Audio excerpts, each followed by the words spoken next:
Hey, welcome back to the show. I'm your host, Encore. And today I have the Chief Operating Officer at Ada Health. Vanessa, welcome to the show. Thanks so much, Encore. Thank you for having me. Just to start off the show, very curious, what does Ada Health do? Would also love to learn about your professional journey that got you in the position that you're in today. Sure, pleasure. Maybe before we go into what Ada Health does or what it's being used for, I'm telling you a little bit about what it is. Yeah. Originally, actually a tool, a platform that was built by doctors for other doctors, specifically to help them identify and diagnose hard to diagnose or possibly even rare diseases. We have turned it into a consumer facing tool. It's available in an application in app stores worldwide, but also as a technology that partners and clients of ours integrate into their own digital outreach for health consumers to help people self-assess for health issues. Normally, when they're symptomatic and they want to find out what might be underlying their symptoms and what to do about them. And then we give them recommendations on what they should do next in order to either get to a diagnosis, take care, self-care, etc. in that context. Data today is, as I said, it's available worldwide pretty much. We're the most downloaded and used and rated app in the medical app store category. We today have over 15 million consumers who have completed assessments via the Ada app, and around 50 million people who have access to the Ada technology via Ada Enterprise, so integrated into an environment of, let's say, an insurer or a healthcare system where they might be consulting. We have millions of completed health assessments, and they really span anything from, let's say, the common cold, a headache, COVID-19, relatively prevalent but underlooked conditions, for example, the women's health area, endometriosis, but all the way to quite exotic for maybe you and I, layperson, rare diseases with names I can't really pronounce. So we have a coverage of diseases that's really second to none to our knowledge right now. And that's to answer your second question on what brought me to Ada Health. Actually, I would say it's my second career at Ada Health, because my first career and professional life I spent in pharma. So I was responsible for a number of compounds and all kinds of different indication areas and life cycles at a big pharmaceutical company for, just short of 16 years, really.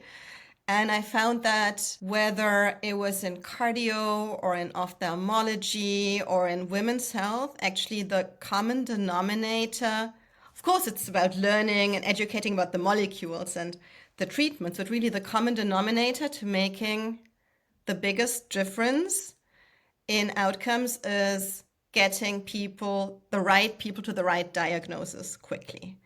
And there is no such thing as, a perfectly covered diagnostic path, even in the most prevalent conditions. And it gets worse and worse the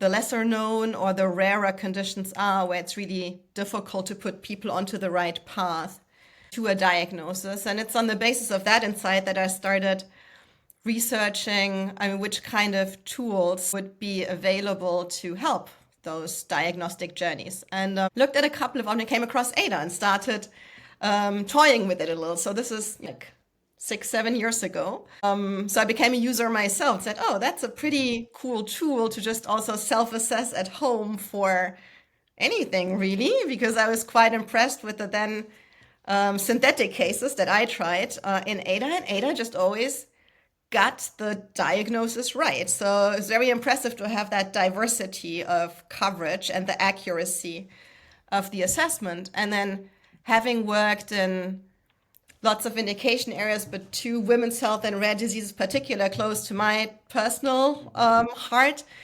and both in their own right, underdiagnosed and overlooked areas, I felt that could be a game changer to have a very upstream tool that is available to people in such an easy form, like an application, but with the knowledge and the accuracy of having like 60 doctors in the background that look at you and give you a recommendation on what to do next to put you onto the right paths. I was so taken with that I joined Ada on the back of that to build out our product even more for conditions, specifically in the rare diseases space, working with partners across pharmaceutical industry, because a lot of the knowledge is actually in the medical affairs and R&D departments of the pharma companies, but also patient associations, yeah, because patients know best, and people who have already gotten a diagnosis have all of the information from their own diagnostic journey that they can put into refining such a tool to help many more people get to a diagnosis quicker.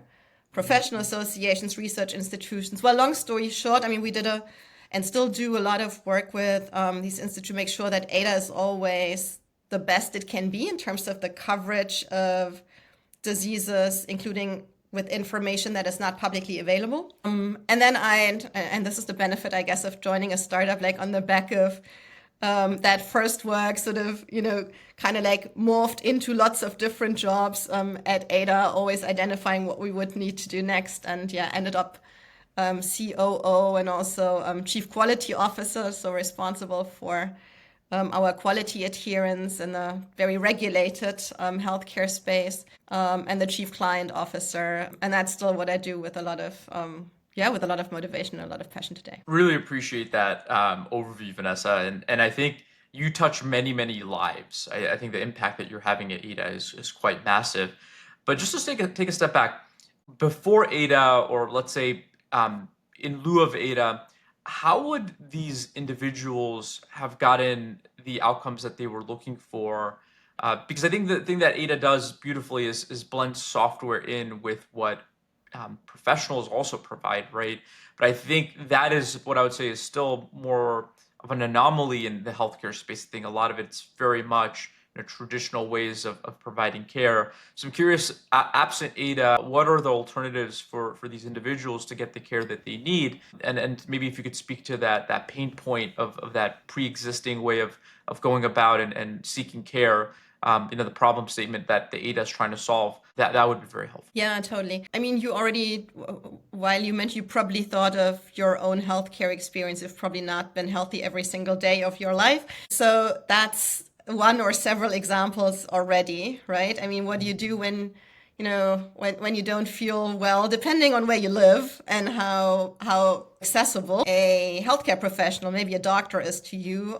If you don't really know, I mean, you might go to the doctor straight away. And if, in fact, that's, a lot of the path for many of the people in at least, high income countries that have a good coverage of healthcare professionals and where people can afford to do that. So that's one path, directly to your GP, or even directly to the specialist or by referral to a specialist. Many more people will self-assess, but because they don't know of ADA, or because at one point in time ADA didn't exist, what are they going to do? I mean, they go to the internet, and they Google their symptoms. And we've all done that, and you probably more than once felt that you definitely have this thing that, was being described because the symptoms so fit yours. And then you probably didn't if it was a very severe or rare disease, but it's just, there's a lot of information out there that makes you maybe a little bit more anxious, and it's not necessarily equivalent to being looked at by a qualified healthcare professional. But for what it's worth, there's also good quality healthcare information out there, but you just have to piece it together yourself, yeah? Or third one I can think of is you don't have any of these possibilities, and then you will, consult with whoever is near. I mean, I don't know, 50 years ago, my parents probably asked their parents, and their parents asked whoever they thought was, the best person to ask. Maybe there was a pharmacist somewhere near, or someone who, had a little bit of or had studied something akin to medicine or medicine itself. And that still happens in a lot of the areas of the world as well, right? Where there are community centers, or rural pharmacies, or I heard in Japan, people go to post offices to sort of like, interact and, also talk about all kinds, including health issues. So, I mean, these can all be ways of accessing healthcare far from applications like ours. I mean, how barbaric is that, right? That if you think about it, it's almost like tribal knowledge in the age of information. We seek people that we know best, that are closest to us, to get good healthcare. Sometimes the first people we turn to, whether it's people we've gone to before as providers, or asking friends or family for connections for a particular condition that you suspect you may have or are worried about. It just feels like there should be a better way of accessing really great care. And I describe it as barbaric because I think that's kind of the term that is often used to describe Uber and the problem that Uber helped solve, which was you had an individual in New York, where I'm based, step into literally the street, not the sidewalk, because if you're on the sidewalk, you won't be noticed. So you're stepping into the street, using your hand, hoping that a yellow taxi that is whipping by at 30 miles an hour catches you and sees you and then stops right in the middle of traffic to then pick you up. And that's what life was before Uber kind of really changed, and Uber and Lyft and others changed the way that you look at transport. And I look at healthcare in a similar light, which is like it's an absolute necessity. Everyone needs it, but it feels like the way that we're accessing really great care needs to be solved in a better way. And I think that need is so massive, like the way you're describing it. Obviously, something that we have seen is that large language models have made it easier for any random person to go on the internet, ask questions, and then hope to get good answers from the large language model of their choice. Let's say OpenAI's ChatGPT as an application layer. But I think that having a verticalized solution that can blend software with really deep professionals, it seems like that's where Ada sits. Did I get that 100%. right? Yeah, no, 100%. I mean, if you think of it, I mean, you mentioned some of those moments of meanings, and I mean, our founders, Martin, Claire, Daniel, had those themselves that brought them to, devise Ada with the team, and it's like having the brain, the power, the presence of 100 doctors of different specialties, accessible to anyone in the world and being made sense of by the AI capabilities behind to really personalize the conversation and the outcome of the health assessment to you within, anything between 2 and 5 minutes. Mm-hmm. It's extremely powerful, right? It's bringing the people to the information rather than to a specific person. And normally it's not a specific person. It would be, especially if it's hard to diagnose disease, you have to see 16 different people, right? Because the GP is the gatekeeper in a lot of the cases. And then afterwards, you go through the cardiologist, the pulmonologist, Yeah. the radiologist, etc. And everyone sort of like looks at a piece of you at one point in time, and all of that information gets put together with a lot of the information is already present in what you feel and how you express it. So asking the user, sometimes the only users not, but the user or patient themselves to tell you everything that you would want to ask and know and make sense of that within such a short, it's like it's phenomenal. And talking about those use cases makes sense the world over, but also for some of those, well, gatekeepers, healthcare professionals that, may not have access to all of that information themselves. Mentioned like talking to a community pharmacist, and we know that in some countries in the global south, for example, ADA is used as the application as it is, yeah, by community pharmacists who get asked and who then afterwards do the assessment together with Yeah. someone that's basically giving them the confidence also Mm-hmm. of a relatively accurate, sort of like high quality medical assessment that they can together rely on to then figure out the next steps. Yeah. I mean, I love that take, right? That concept, which is use software where it's best to help guide the data capture and the journey around diagnosis. And then, and we should kind of delve into this next, which is how do you then weave really good software as kind of the initial layer of interaction with the deep professional expertise that professionals in this space have, right? But often it's like a routing mechanism. Software is getting enough context and then routing for the professional basically routing the patient to the right professional with enough context so that the professional can do their work more quickly. And the reason why this resonates so deeply at Multimodal, we work a lot on workflow automation, largely using generative AI, but also predictive AI. And the way we often describe it is that software in the form of automation is able to do some of the junior level activity that a lot of people do as part of their role. So the junior level activity is offloaded to software that behind the scenes is using generative AI. And so then when it gets into the hands of a human operator, the human operator has much more context and has to do less work. So you get better outcomes for the end user faster than ever before with less effort. And a lot of that like conceptual take seems to be the take that you also have it with Ada, which is let software be the first layer, and then the professionals end up being the kind of the second layer. So I'm very curious how you go about blending that together with enough human oversight to deliver better outcomes to the patients you have. Yeah, that's exactly right. I mean, it's all about the balance, right? The benefits of AI automation and human expertise and oversight. And maybe it's best crystallized in like a mantra that we use that is, we're not out to replace the healthcare professionals who are there to diagnose, we're there to augment their capacity and their capability. And we really believe that, Ada or tools like Ada will not replace any healthcare professionals, but healthcare professionals who use those tools will replace those who don't.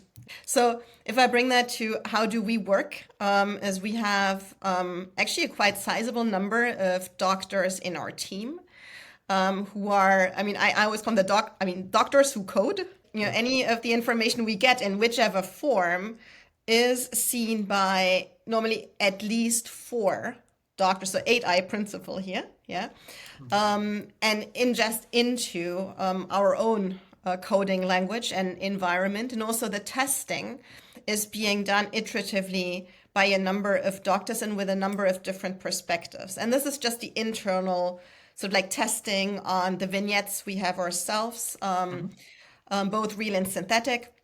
But then we also do a lot of user testing, right? Before anything gets released into a final product, we would user test, and that is for both accuracy and for understandability. So all of the information we have now, we brought it down from what was originally a reading like grade 11 to below grade 7 now. We test for different cultural contexts because, or maybe to give you an example, maybe speaking to spirits may be a sign of doubtable health, in one culture, but speaking to spirits is something that is very understandable and normal in another culture. So you have to also gauge like how to interpret the information and feed it back. And all that is being done by humans on our side. The verification is done by humans. They take technology and AI in particular as a help to also augment their efficiencies. But at the end of the day, the responsibility is also with humans, right? So, we're still giving assessments and advice to people. So we need to also apply, a human eye on how do we do that in the best way possible so that it's actionable, understandable, and as little anxiety inducing as possible, right? So yeah, I think, there are some things that fortunately, unfortunately, I don't know, but it's definitely our belief are not completely automatable nor should be automatable, that there's an important guardrail, yeah, to be put around how far do you want to take it. And that is like in the creation of the tool and how it works. It's in the testing, it's in the deployment, but it's also in the follow up because we get feedback from users that we then take back. We get feedback from clinicians, we get feedback from other types of clients and partners we work with. And we sometimes have cases that we also just randomly take out as part of our own pharmacovigilance to just say, we just continuously do that. So every 2 weeks, we update the complete product, the technology behind it to release all of that new information into Ada. So it's available to everyone who uses it. Yeah.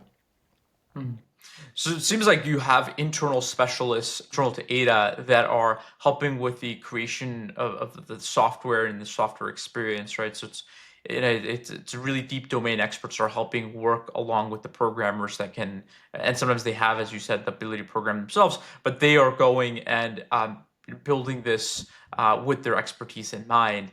And then that allows you to test and iterate and then release and then seeing that through even in production, right? So the experience is really great for the end user. At which point does it get relayed to professionals that are outside of Ada for them to come in? Because the thing that I imagine is that the GP, the general practitioner that most people go to as kind of the starting point around a particular condition, wouldn't a tool like Ada in some ways replace the work that a GP is doing in the sense that they're doing the preliminary evaluation, getting enough context to then file basically the background information to in some cases it's called a referral. You get a referral into a specialist, so the specialist knows why you're there and what the GP has done to evaluate that you should truly go to that specialist.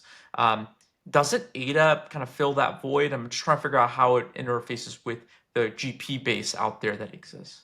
Yeah, it's a great question because I mean, if I phrase it back, it's like we need to reinvent healthcare and healthcare experiences, certainly with the patient in the center and the patient in mind, but we mustn't forget the clinician who also needs to be at the center and receptive to all of this, right? I think Mhm. that's what you surface here is, I mean, the worst thing to happen is for someone to come in empowered with this information and sort of like, prepared to have an informed conversation with their physician, and the physician completely rebukes that because they're just like, I don't believe in any of these tools. And, I've Yeah. gone through X, number of, years and studies and, I know this. So there's this aspect where, independently of what's right or wrong, I mean, there's a more of I'd say, a trust question Hmm. that we need to answer and work on, making sure that physicians, whether they're GP specialists, doesn't matter, but they understand the potential, the use cases, that we agree how we use tools, and that they get to know the specific tools, right? Because they're not all Hmm. the same. So the ones we work with, often physicians at partner institutions, they know it and they know the team, yes, but they also know how we work, how we design, how we work. They understand that we are we're a company operating not only in a regulated space, but we abide by these regulations. We're actually one of the very, very few companies that has an MDR certification 2A. And that applies to the way we work as a company and the way that the product is built, is validated, pretty much akin to other areas of healthcare like drug development and Hmm. commercialization. So it's in a frame that people know. They know that if we follow these rules and procedures, we can be trusted to abide Yeah. by the necessary guardrails that are in place in healthcare versus other areas. But do we still engender fear maybe in some that we might be replacing them or overhauling? I can't completely exclude, yeah. I mean that's a reaction, but I think it's in getting to know what you work with and how it can help you, that people are then swayed, and we see that multiple times over. Is that you say, well, this is actually extremely helpful receiving, because as a patient, you can undergo your ADA assessment and actually send your data, your report to Mhm. your receiving physician. I mean, we can go all the way to pushing it into the receiving system, like an Epic system, for example, so it's there in the patient file. And doctors say, well, I mean, that saves me a lot of time, or it gives me the possibility to sort of like include and exclude, some questions and conclusions of my own, because what we don't do is we don't give a final diagnosis, right? I mean, we still rely and will always rely on the human, the physician, to do that. So they will sort of like take as they see fit, right? And some are more Yeah. trusting of the information they receive, and some are less trusting. Some say, well, I'm missing, an element of information, they can add it to it, and that's exactly how it should be. We help them do the job better. Yeah, yeah, it makes sense. I think with trust in AI is super important, and I think if you have professionals that you've been able to develop and engender that trust in the software, that they understand how the software diagnosed something or what context to use, it allows the practitioner to go and feel comfort around what the software has provided. And I think it makes them, but basically, it that trust then allows them to not fight that innovation that's happening, right? And I think it takes time for any in any vertical, any space for software to get adopted, particularly software like this where it's doing some of the work that would have been in the hands of people, right? So it's like how do you, and this happens among practitioners themselves, right? You get, that's why you have multiple consults and multiple conflicting opinions, and so I think the idea is how do you blend in software where it is additive and there's trust that's built up over time. That's right. And I think, I mean, in healthcare and with physicians as in any other area, I mean, you would always ask, so what's in it for me or what's in it for them, right? So where's the benefit here? And it's certainly in hopefully, we're talking about getting the right people to the right diagnosis. And sometimes that can Mhm. also mean not seeing a physician. That's a very, very important part is, I mean, we see that a lot Sure. of the assessments done in use cases are actually relatively benign also outcomes. And we, a cooperation with a big US value-based healthcare system actually found that, 49% of the assessments that were done in what was supposed to be actually an urgency center were non-urgent or even can be taken care of at home over the next 2 days assessments. Translating that into the value means, I mean, we're keeping people who clog up, Yeah, sure.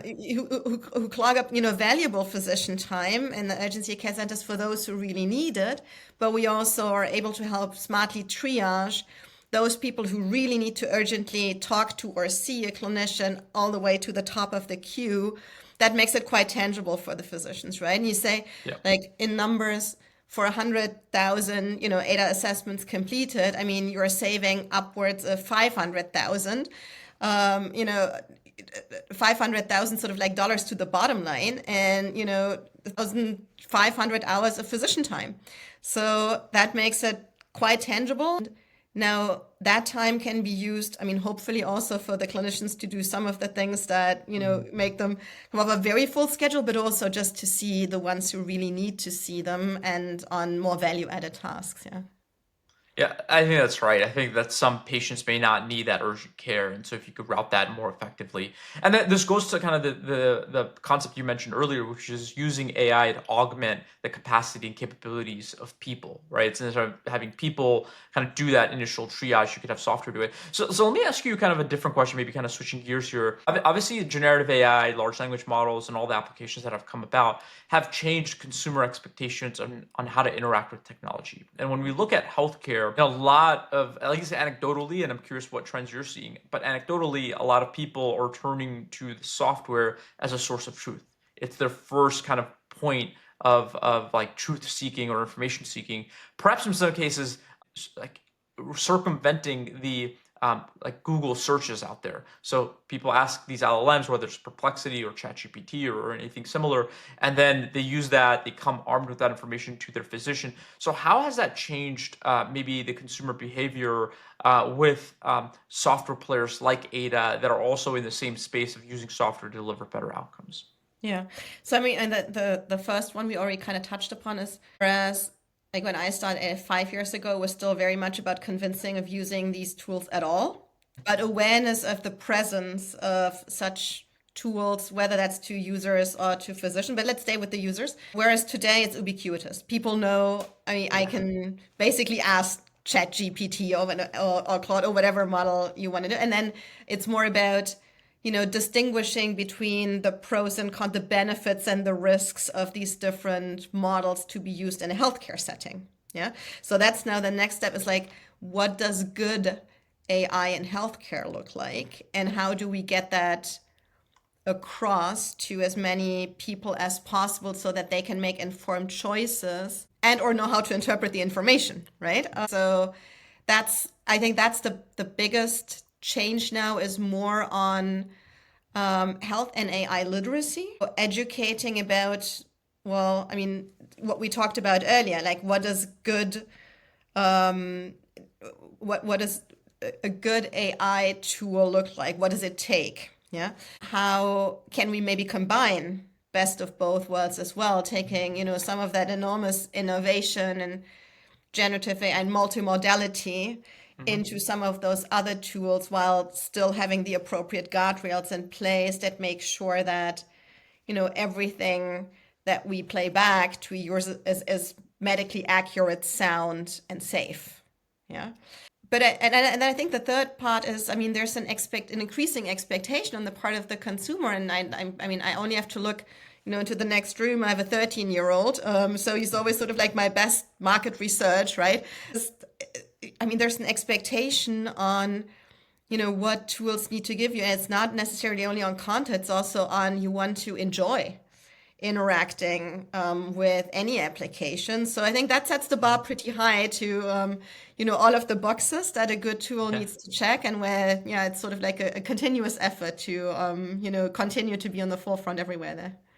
Yeah, I'm a huge believer that a very deep application layer is so important, especially in these like very specialized spaces. The way I often view it is like in healthcare, an LLM like a ChatGPT or Claude can give you some answers, but a deep application layer built on top of core technology like that, with all of the like the features that you have at Ada, right, connecting professionals that are already part of the network and have been part of the software development process, that application layer, because it's so deep and really well purposed for healthcare, is going to deliver materially better outcomes to the users than just going directly to the low level technology like an LLM, right? And I think that part of this is that, as you said, everyone's aware of that, the use of this technology and like the need to bring it back into what they do. The question is, which vendor do they turn to, given that there's a lot of competition, just marketing dollars being spent on promoting the next greatest like Gen AI application in healthcare. Yeah, yeah, exactly. And again, I think it's important to, well, look at the tough, the tough cases that we're trying to solve Hmm. here, and say the bar should be, it should be high everywhere, but it should be particular high in healthcare where it's about people's lives. And we need to have, yeah, I don't want to call for, even more regulation because there's so much out there, but for those tools, it's very important to like look, the principle of do no harm in Yeah. medicine apply safety first.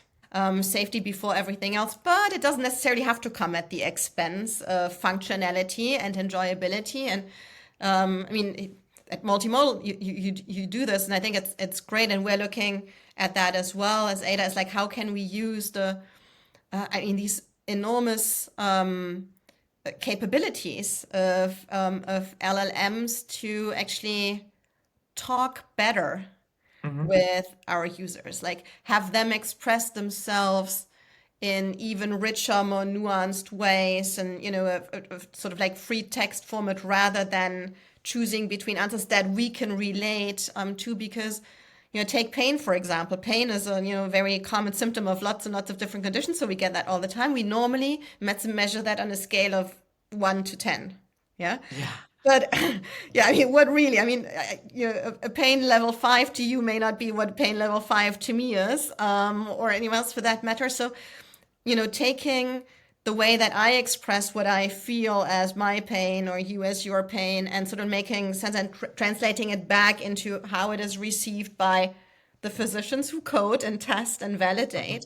I think that's an incredibly exciting arena to sort of like be more integrated, yeah, into people's Yeah. lives reality, and that's very imminent. And I mean, we're experimenting with that right now, and we feel that I mean, it actually increases the medical value and the medical accuracy of this, but at the same time, it also increases enjoyability and interaction for the user. Yep, I think having more expressive description of conditions allows everyone to have better outcomes, right? The users have a better experience working, and then of course the providers, the clinicians have a better sense of like understanding exactly what's happening without using reductive scales like the pain tolerance scale, which I know everyone uses, but isn't expressive in the ways that we'd like it to be. Maybe let's turn to a different topic, which is I know ADA focuses a lot on rare diseases, which seems to be a particularly difficult area. I'm very curious sort of how software is able to help with that. Because software for what I'd say like the more routine cases seems pretty straightforward because there's a lot of just data and a lot of patterns and such you could draw upon. But rare diseases seems to be particularly tricky. And then, of course, women's health, right? I think there's been a lot more awareness. It's a huge area that's still largely, I would say, untapped. There's so much more that could be built out there. So curious what you're doing on that front as well. Yeah, yeah, sure. So, I mean, maybe for your audience who may not necessarily be attuned to what a rare disease actually is, yeah? So, Mhm.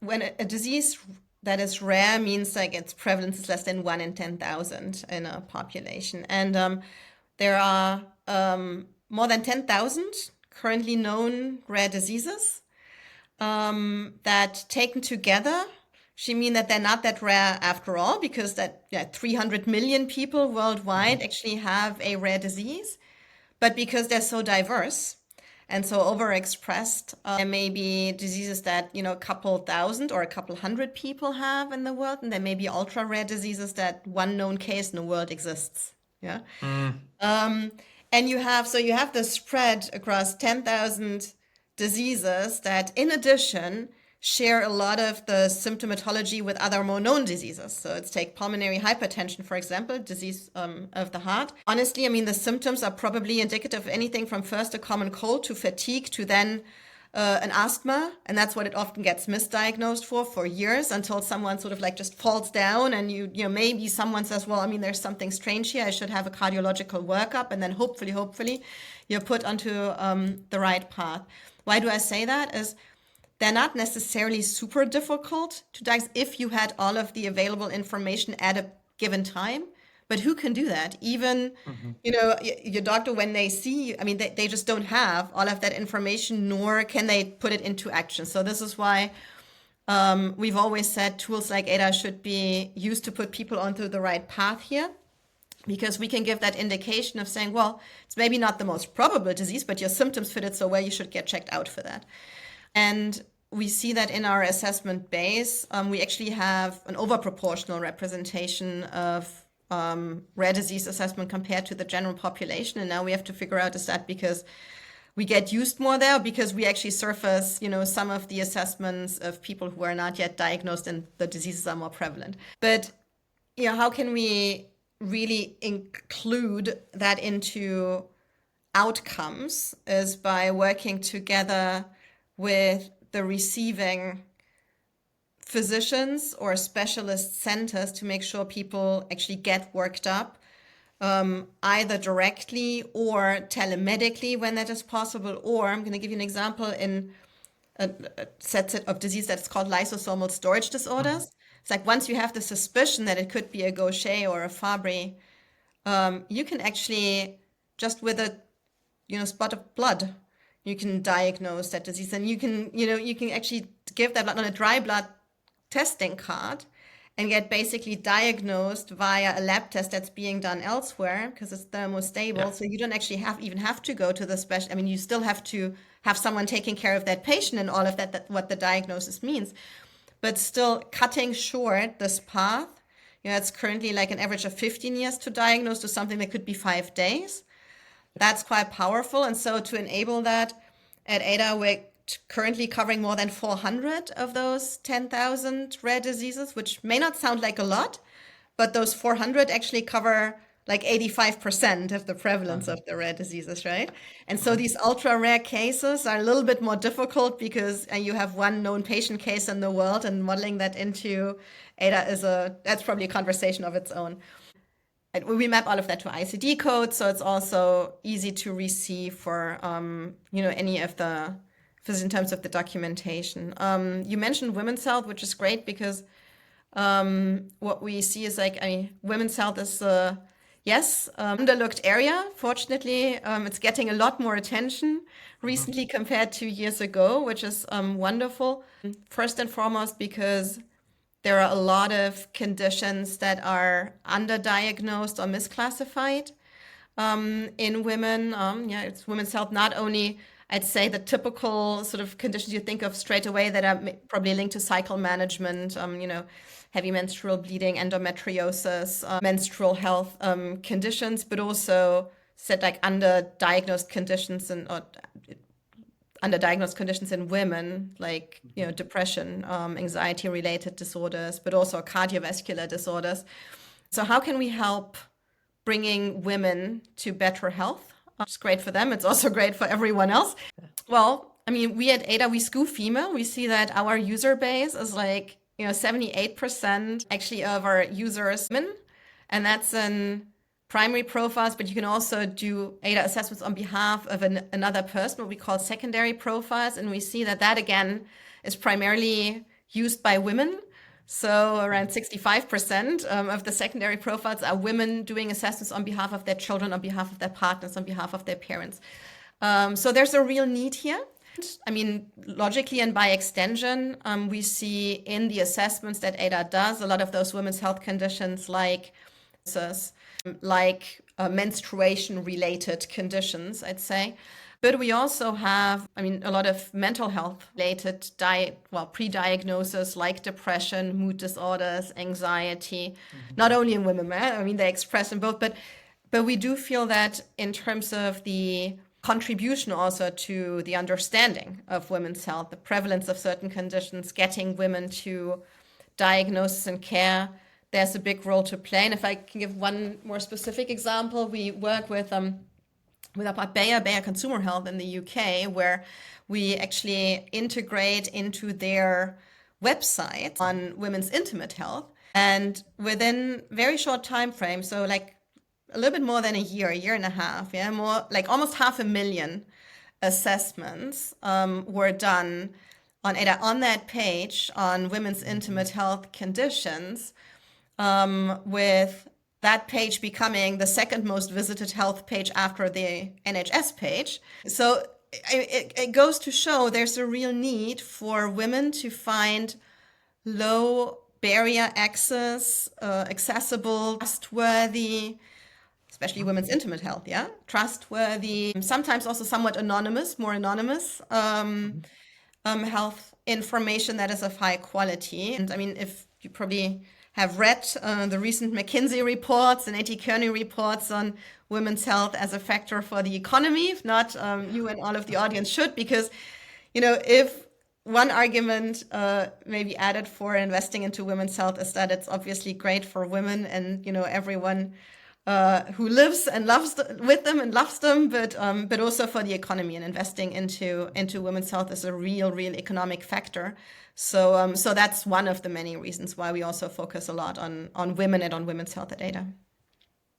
I mean, that makes a lot of sense. On the rare disease front, it seems like because of the scale of your business, you get to see a bit more volume around those really rare diseases, and because of that higher volume, it allows you to go in and work on the patterns that are manifested there, right? And the 400 or so diseases covering 85% of the rare disease the incidence rate makes sense. I think that's incredible. I definitely now get why that focus exists, right? You do need a software player like yourself that can tackle that. And I think women's health is again one of those things where if you want to get the fastest impact out in that space, you do need the scale of a software business, right? And as you said, it's there's a lot of demand there that is like now being met, but I think there's a good bit to go. Maybe one final question, because this is top of mind. It's one that comes up all the time, which is data and privacy, how you handle that, because healthcare is notorious around that, understandably so. And then you work on many different geographical areas as a software company. How do you handle that problem yourself? Yeah. Yeah, that's a great one. So generally, I mean, we are a European headquartered company as such per se. I mean, we apply to all of the rules of GDPR, but we also apply all of the local rules and regulations, whether that's CCPA and HIPAA in the US, or rules and regulations elsewhere. That's it's no small feat. That's actually also been a learning of ADA's over the years, is that as you grow and as you become geographically more diverse, you have to cater to all of these demands that sometimes, also make it very difficult to scale the way you normally would with just an application, right? So there's a lot Mhm. of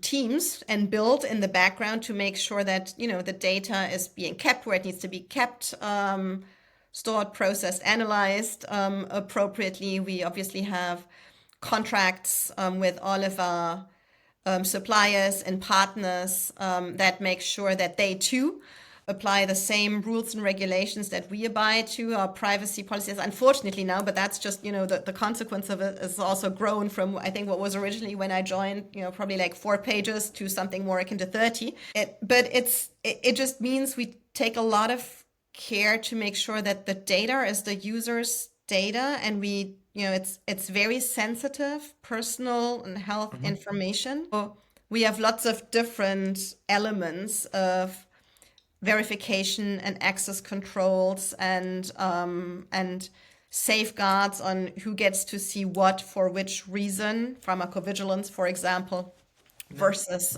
improving the product. But all of that means that there's a lot of operations in the background that we take to make sure that we always guard and process the data appropriately, also from the user's perspective. Yeah, I mean, it seems like a thorny problem, but you figured out a way to handle both the considerations of GDPR, but then the locality specifically. So that's been incredible. So it's been a great pleasure to just have you on the show and walk through this entire space. I'm very keen on following Ada from here on outwards, and we'll make sure to include some of the links that you mentioned earlier in the show notes. But thank you for the time today. Really appreciate it. Thank you so much. Really, really enjoyed the conversation. And anyone who wants to learn more or just have a chat, yeah, on what we can do to build the future of healthcare together, really happy for anyone to reach out. Perfect. Thanks, Vanessa. Appreciate the time.